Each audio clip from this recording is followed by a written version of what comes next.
შემოგვიერთდა კინომცოდნე, ხელოვნებათმცოდნეობის დოქტორი ქეთევან ტრაპაიძე, რომელიც გვამოგზაურებს. გვამოგზაურებს კინემატოგრაფის ისტორიაში, მსოფლიო კინემატოგრაფის და ვისაუბრებთ ზნეობრიობის როლზე, ზოგადად მსოფლიო კინემატოგრაფში.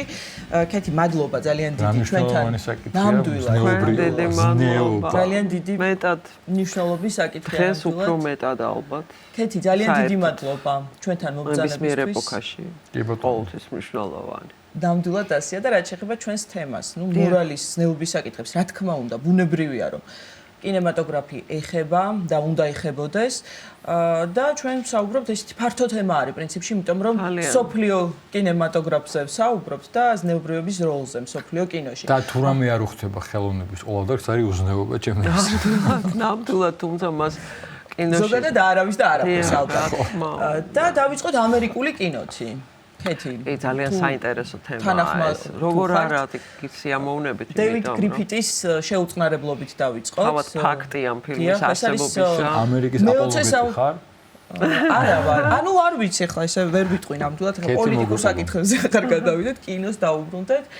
მე-20 საუკუნის დასაწყისის ნამუშევარი არის და მას შემდეგ გადაიღო დავიდ გრიფიტმა, რაც პირველი მისი ნამუშევარი სრულმეტრაჟიანი ცენზურის ქვეშ მოექცა. ხო, ნაციის დაბადება. აი რამ განაპირობა ამ ფილმის გადაღება შეუწყნარებლობის და თქვათ აი ზნეობრიობის საკითხი რა კუთხით იკვეთება. ახ ცენზურას ხო, მოდით ცენზურა პირობითად დავარქოთ, რაღაც საზოგადოებრივი კრიტიკის, საზოგადოებრივი აზრის ქარცეთხლში მოექცა, რა თქმა უნდა, მაგრამ ეს ისტორიული მონაკვეთი ალბათ მაგალითია იმისა, როგორ შეიძლება გაბატონდეს ერთი მოსაზრება ან ერთი დამოკიდებულება რაღაც მოვლენების მიმართ და ადამიანური ფასეულობების და ღირსების მიმართ ზოგადად აი ეს თემა როგორ შეიძლება მოექცეს სრულიად წარმოუდგენელ რკალში მოსაზრებებისა, ნუ რაღაც ეპოქალური დარტყმების ქვეშ როგორ აიღოს კინომ ალბათ საკუთარ თავზე მომრიგებლის არა, მაგრამ ყოველ შემთხვევაში იმ მოვლენის როლი, რომელიც მე კათარსისამდე აუცილებლად მიგიყვანს. ეს ცოტა არ იყოს ერთმანეთს არებმის ეს ორი მოვლენა, ნაციის დაბადება და შეუწყნარებლობა ცოტა არ იყოს, კი არა, ორი სხვადასხვა მოვლენაა ხელოვნების ისტორიაში და კინოს ისტორიაში ზოგადად. ნაციის დაბადება ერთ-ერთი ყველაზე რასისტული ფილმია, რაც კი შექმნილა დედამიწაზე ალბათ და მიუხედავად იმისა, რომ მასში ძალიან საინტერესო საერთო ხედების და აი ამ დინამიური მონტაჟის მონაცვლეობა რაღაც ისეთ განცდას უტოვებს მაყურებელს, რომ წარმოუდგენელია შემდეგ ამ განცდიდან ძალიან დიდი ხნის მანძილზე შთაბეჭდილებიდან გამოსვლა და ამაზე იმ ეპოქის მაყურებელიც საუბრობდა და დღევანდელ დღესაც ამბობენ, რომ კი ნამდვილად აი რაღაც ეტაპზე ეს ტყვეობა, ხელშესახები და დასაჭერია. იოლად მიუხედავად ამისა, რა თქმა უნდა, ამ ფილმის შემდეგ დევიდ გრიფიტს რეფორმატორს, კინოს უდიდეს ოსტატს, ადამიანს, რომელმაც ასეთი მასშტაბი დაინახა კინოსი და თუ რამ არსებობს დღეს, ნამდვილად ეიზენშტეინის, კალატოზიშვილის და გრიფიტის მსგავსი ნოვატორების შექმნილია კინოში და ბევრი არაფერი შეცვლად ხო ვერ გეტყვით, არა უბრალოდ აი ის მთავარი ფუნდამენტი მათ შექმნეს ძალიან ბევრი და მიუხედავად ამისა, ნაციის დაბადება იყო ფილმი, რომელმაც აი ეს ზნეობრივი, ასე ვთქვათ, ხედი რაღაც ეტაპზე მოინდომა ყოველ შემთხვევაში და გარდატეხა. ცუდისკენ გარდატეხა. ცუდისკენ, იმიტომ რომ ყავდა ამ მაყურებელს ფილმი, ხო? საქმეც ამაშია, რომ წარმოუდგენელია ეს გახლდათ ფილმი, რომელმაც თეთრკანიანი რასა აღიარა მხსნელად და ყველაფერი, რაც სამხრეთისა და ჩრდილოეთის ომს ეხებოდა, აბსოლუტურად სხვა ჭრილში იყო დანახული. უბრალოდ იმ დინამიკამ, რომელიც გრიფიტს მოჰქონდა თავისი ამ საოცარი ხედვით, დიდხანს მიაჯაჭვა მაყურებელის ავარძელს. და ამ ფილმის სანახავად ერთხელ მივიდნენ, ორჯერ მივიდნენ, სამჯერ მივიდნენ ვიღაცები, ხელს არ ართმევდნენ გრიფიტს, მიუხედავად ამისა, აი ეს დინამიკა საით ეკაჩებოდა მაყურებელს და მაყურებლის ერთ ნაწილს, რომელიც ნუ რაღაცის აღიარების და რაღაცის, ასე ვთქვათ, გადაფასების ქვეშ იყო, მოგეხსენებათ. სწორედ ამიტომ ძალიან მნიშვნელოვანი როლი აქვს კინოს და იმ კინოს, რომელიც მასობრივ სანახაობაზეა თან ორიენტირებული, ხო, დამერწმუნებით. არა, რა თქმა უნდა, ხელოვნებას ბედნიერება უნდა მოჰქონდეს. რა თქმა უნდა, ის ძირეულ ღირებულებებზე უნდა ლაპარაკობდეს. აი, რამოდენიმე ხნის შემდეგ შეიქმნა შეუწყნარებლობა. ყველა დროის ყველაზე ჰუმანური ფილმი და იგივე რეჟისორი ყავდა ამ ფილმს. ხომ არის საოცარი მოვლენა. გარდატეხა. ალბათ, მაინც ღირებულებათა გადაფასების ბუნებრივი მომენტია, როდესაც ყოველ მიზეზ გარეშე ხელოვანში და დიდხელოვანში უნდა მწიფდებოდეს ეს დამოკიდებულებათა სპექტრი, რომელიც გიბიძგებს და რაღაც კათარზისამდე მიგიყვანს ყოველ მისის გარეშე, მაგრამ მე კიდევ ფიქრობ, რომ ალბათ ეს იყო კანონზომიერი მოვლენა და კაცობრიობას მონანიების საუკეთესო გაგებით ამ სიტყვისა ის მასშტაბური ეტაპი დაუდგა, როდესაც მან ისტორიას შეხედა. როგორ შეუწყნარებლობა შედგება 4 სხვადასხვა ეპოქის უზარმაზარი სურათისაგან. ძალიან დიდი მასშტაბური სურათისგან, რომელშიც გრიფიტი თუ რამ არსებობდა დედამიწის ზურგზე, ყველა რესურსი იყენებდა. მას ხომ დარწმუნების გასაოცარი ძალა ჰქონდა, არა? ყველა დარწმუნებული იყო, რომ თუ რამ სჭირდება, ამგვარ შემოქმედს უნდა ჰქონდეს, რომ 80,000 სტატისტი სჭირდება, რა თქმა უნდა 80,000-მა ცოცხალმა სტატისტმა უნდა მიიღოს მონაწილეობა. ცოცხალი ბრძოლები ეს ხომ არ არის, არა? ციფრული გრაფიკის ეპოქა, რა თქმა უნდა. თქვენ ხო წარმოგიდგენიათ დაახლოებით როგორ ცოცხალ მასაზეა ლაპარაკი, რომელიც იბრძვის ბაბილონის გოდოლს აშენებს, შუა საუკუნეების სისხლიან ქარტეხილებში ეხვევა და თანამედროვე პერიოდის მე-20 საუკუნის ამერიკას გვიჩვენებს. დევნა წარმოუდგენელი რაღაც ტექნიკური ტრიუკები, რომელიც შესრულებაც მაშინ ალბათ წარმოუდგენელი იყო, კი არა დღესაც ბევრი რამე წარმოუდგენელია და მერწმუნეთ რაც გრიფით შეეძლო. ეს დინამიური მონტაჟის დაუსრულებელი დინება, მაგრამ ამას ყველაფერს მაყურებელი მიხავდა ასტა ნილსენის გამოსახულებამდე, ხო? ეს მოქმედებები მოკლდებოდა და შუაში ჩნდებოდა კაცობრიობის აკვანი, მეტაფორა, რომელსაც კონტრაჟურში ჯდომარე ასტა ნილსენი ძალიან დიდი მსახიობი იმ დროისა ამ კაცობრიობის აკვანს არ წევდა და აფრთხილებდა მაყურებელს. ეს მდუმარე კადრი ეუბნებოდა, რომ მუდმივად ადამიანური ცოდვა აი აქამდე მიიყვანს საზოგადოებას, თუ მას შემწყნარებლობის განცდა დროზე არ მოთოკავს. და მაშინ გადაარჩინა მე-20 საუკუნის პერსონაჟი და თავის გმირი. ხო, ყველა ეპოქაში ეს სისხლიანი დრამა დაიდგა, მაგრამ მე-20 საუკუნის თავის პერსონაჟი, მას შემდეგ რაც დაამოკლა ეს მოქმედებები გრიფიტმა, მან გადაარჩინა მაყურებლისთვის და უთხრა, რომ უნდა დადგეს ეს დრო, როდესაც მიხვდებით, რომ აქამდე უნდა მივიდეთ. ეს მას შემდეგ, რაც ნაციის დაბადება გადაიღო, დაუბრუნდეთ ახლა ცოტა იმაში პროზაში და ვთქვათ, რომ ეს ასე იყო. მაგრამ ხომ ფაქტია, რომ ამ ფილმმა რაღაც ფუნდამენტური ღირებულებების, ფასეულობების, ზნეობის თემა იმდენად წამოწია წინ, რომ უხმო კინოს მანძილზე 20-იან წლებში, 30-იან წლებში, როდესაც ამდენი საშინელი მოვლენა განვითარდა და მეორე მსოფლიო ომისკენ წავიდა. სამყარო ამ პერიოდშიც კი ამ ფილმს დიდი ხნის მანძილზე ინერციით ეჭირა ეს რაღაცა ღირებულებათა ნიშა. დიახ.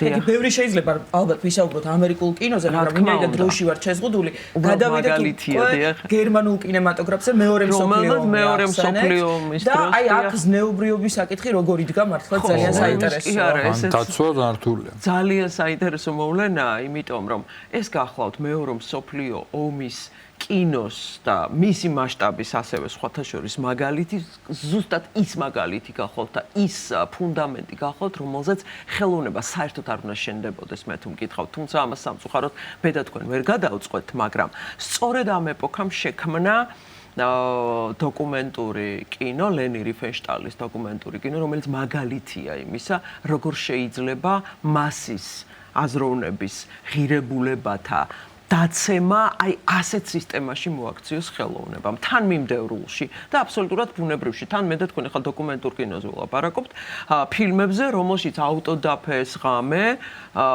მკვლელობა, აღლუმი, აი ეს სამარცხვინო აღლუმი ჯარისკაცებისა, რომლებიც მოწოდებულნი არიან, რომ მთელ მსოფლიოს გაუსწორდნენ და ასე შემდეგ და ეს ყველაფერი რაღაცა უმაღლეს რანგში აიყვანა სანახაობის. გესმით? და ეს ხო დიდი ხნის მანძილზე გრძელდებოდა რა.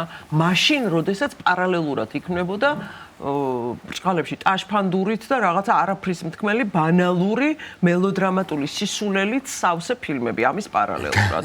ეხლა ხო წარმოგიდგენიათ იქ შუაში ნიშა გერმანული ექსპრესიონიზმის შემდგომი პერიოდი ეს შუაში ნიშა რაღაც მორალურ ზნეობრივ ზღვარზე კი არა ხინჯზე აი პატარა ნიშაზე, შტრიხზე არ არის საუბარი იმისთვის, რათა საზოგადოებას მიმართოთ. საზოგადოებისთვის ეს ხო ჩვეულებრივ მოვლენად იქცა, რა თქმა უნდა, ის 20%, რომელიც ამ სინამდვილეს არ იღებდა, ან გაქცეული, ან გადასახლებული, ან ასე შემდეგ, მისთვის ეს აი ამ საზოგადოებისთვის ეს არაფერს არ ნიშნავდა. და მასში ეს მორალური წნეხი კი არ გაიზარდა, გაფართოვდა, უზარმაზართხილად იქცა, რომელშიც კინომ საკუთარი თავი დიდხანს სანამ ახალი გერმანული კინო არ მოვიდა მეორე მსოფლიო ომში. მაგრამ მას წარმოეწია იტალიური ნეორეალიზმი, რომელიც ასე 40-იანი წლებიდან იწყება.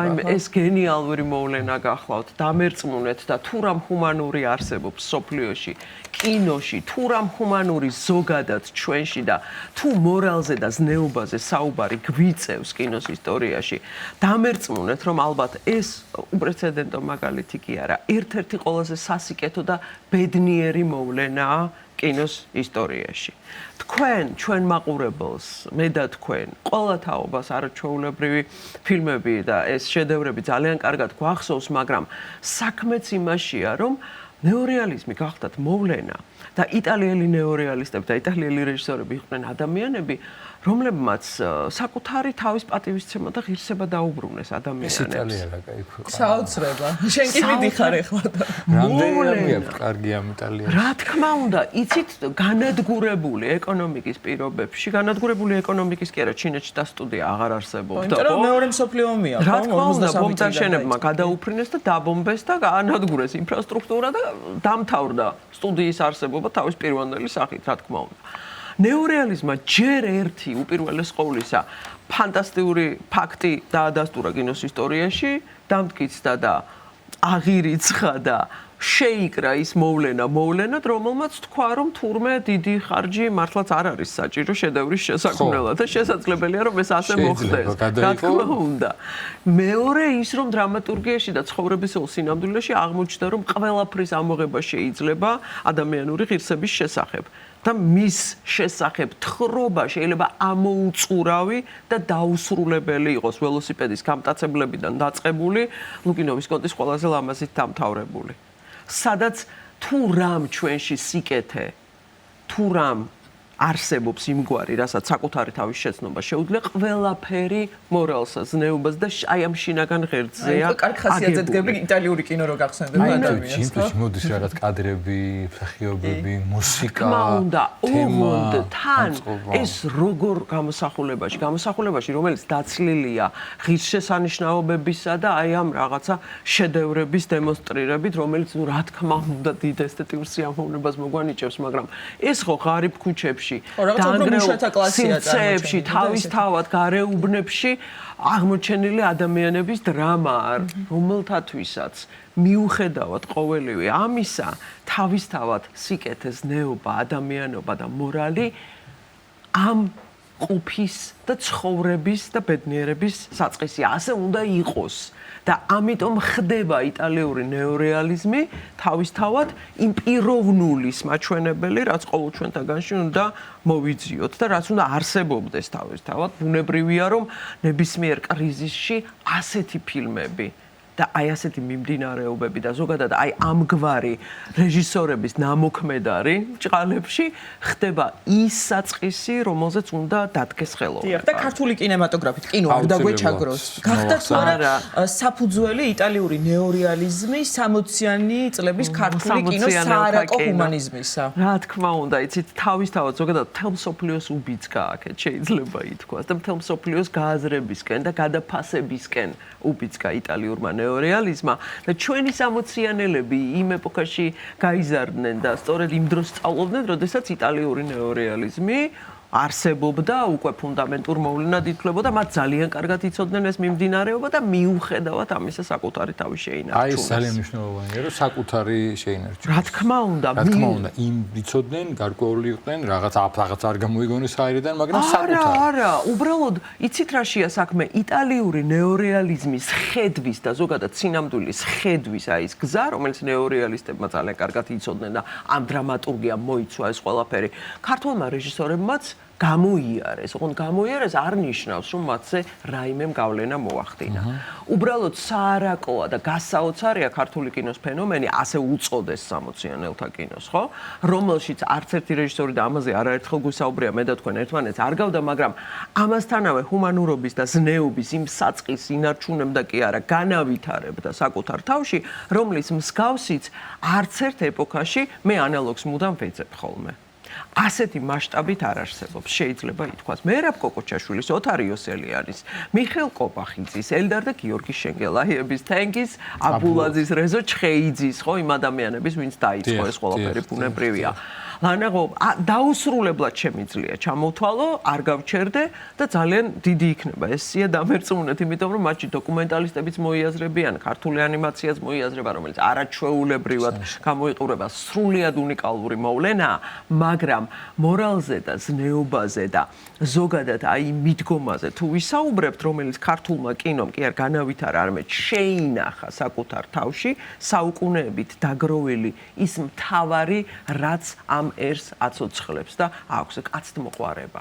რასაკვირველია, ხო? ამან ყველაფერმა იმდენად განსხვავებული და ჰუმანური და რაც მთავარია, ყოველგვარი აგრესიისაგან დაცლილი. საუკეთესო გაგებით ამ სიტყვის სახე მიიღო, რომ ქართული კინოს ამ პერიოდს ანალოგი არ გააჩნია. ეს არის ძალიან დიდი სიმდიდრე. ჩვენთვის ეს დღეს თითქოს იოლი მოვლენაა, იმიტომ რომ ჩვენ ამ სინამდვილესთან ერთად ვცოცხლობთ და ცხოვრობთ, ხო? 50 წლის მერე ის უფრო ფასეული იქნება, დამერწმუნეთ. ნამდვილად ასე იქნება. მაგალითისთვის ქართული კინოს ფენომენმა შეინახა ტოლერანტობის აი ის ცნება, რომელიც საუკუნეების მანძილზე ჩვენ ერს ჰქონდა, ხო მართალია? და ქართულმა კინომ მაგალითად, ხო, რეზო ესოდის კინემატოგრაფმა ეს განავითარა. აი ამ თავის სრულიად უნიკალურ შემოქმედებას. გუღმესი მადლობა. დიდი მადლობა საინტერესო საუბრისთვის. კინომცოდნე, ხელოვნებათმცოდნეობის დოქტორი ქეთევან ტრაპაიძე იყო ჩვენი გადაცემის სტუმარი.